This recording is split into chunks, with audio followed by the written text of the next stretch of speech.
பெரியார் சொன்னதாக நாம் தமிழர் கட்சியின் தலைமை ஒருங்கிணைப்பாளர் சீமான் குறிப்பிட்ட கருத்து பெரும் சர்ச்சையாகி இருக்கிறது. உண்மையில் பெரியார் அப்படி சொன்னாரா?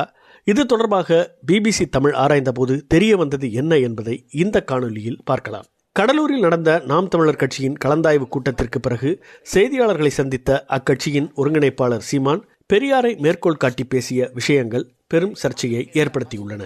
பெரியாரின் பெண்ணிய உரிமை கருத்து குறித்து பேசிய சீமான் பெரியார் சொன்னதாக சொல்லி ஒரு கருத்தை குறிப்பிட்டார். பெரியாரிய அமைப்புகள் இதற்கு பெரும் கண்டனம் தெரிவித்தன. அப்படி பெரியார் பேசியதாகவோ எழுதியதாகவோ இருந்தால் அதற்கான ஆதாரங்களை வெளியிடும்படி கோரினர். இதற்கடுத்து புதுச்சேரியில் நடந்த செய்தியாளர் சந்திப்பில் இது குறித்து கேள்வி எழுப்பப்பட்ட போது, எல்லா ஆதாரங்களையும் நீங்கள் முடக்கி வைத்துக் கொண்டு என்னிடம் ஆதாரம் கேட்டால் எப்படி? இவ்வளவு பேர் எடுத்து காணொலிகளாக போடுகிறோம், பொய் என்றால் எப்படி? பெரியாரின் எழுத்துக்களை அரசுடைமையாக்கிவிட்டு சான்று கேளுங்கள், தருகிறேன். வெளியிட்ட புத்தகத்தை எல்லாம் முடக்கி வைத்துக் கொண்டு என்னிடம் ஆதாரம் கேட்டால் எப்படி என்று பதிலளித்தார். ஏங்க, நீங்க எழுதுற புத்தகத்தை எல்லாம் நீங்க முடக்கி வீட்டுக்கு தனி சொத்தா வச்சுக்கிட்டேன் ஆதாரம் கேட்டா அதுக்குள்ளதான் இருக்க, எடுத்து வெளியிடுங்க. பெரியாரின் எழுத்துக்களை அரசுடைமையாக்கிட்டு எனக்கு சான்றுகளுக்கு தரேன். இப்ப நான் தந்த சான்று பத்தல, அவ்வளவுதானே. இதற்கு பிறகு தமிழ்நாட்டின் பல இடங்களில் உள்ள காவல் நிலையங்களில் சீமான் மீது புகார் அளிக்கப்பட்டது.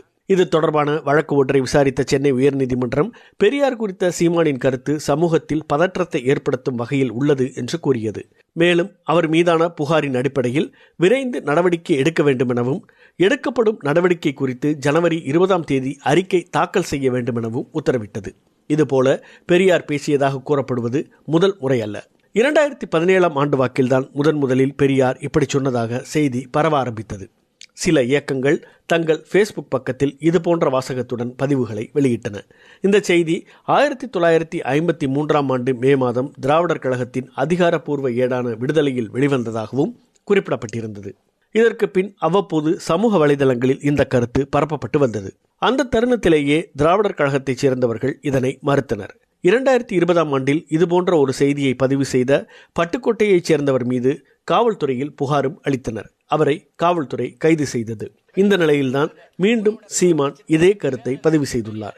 இது தொடர்பான சமூக வலைதள பதிவுகளில் அந்த செய்தி விடுதலை இதழில் 1953 ஆண்டின் மே 11 வெளியாகியிருப்பதாக குறிப்பிடப்பட்டுள்ளது. இது பற்றி பிபிசி ஆராய்ந்த போது அப்படி எந்த செய்தியும் அன்றைய தினம் வெளியான விடுதலை இதழில் இடம்பெறவில்லை.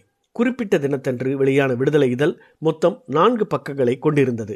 ஆனால் இந்த 4 பக்கங்களிலும் இது போன்ற ஒரு செய்தி எங்கேயும் இடம்பெறவில்லை. தென் சென்னை திராவிடர் கழக மாநாடு குறித்த செய்தியும் பிள்ளையார் உடைப்பு போராட்டம் குறித்த செய்தியுமே பிரதானமாக இடம்பெற்றிருந்தன.